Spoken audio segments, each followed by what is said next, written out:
Stainless square tube table frame, gumamit rin ng dalawang 60 by 60 tiles, may kabuoang sukat na 65 by 125 cm at may taas na 76 cm.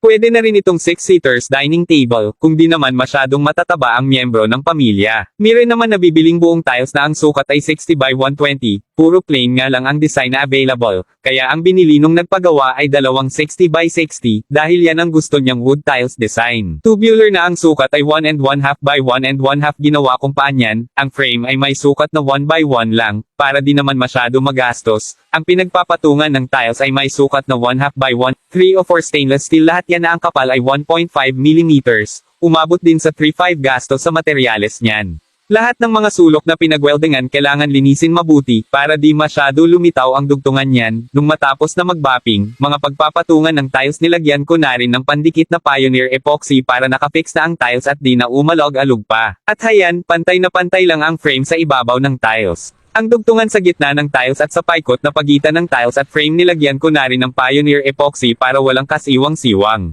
Ang paa meron na rin nakakabit na rubber footing square. Okay na ang stainless steel with tiles dining table. Thanks for watching mga friends.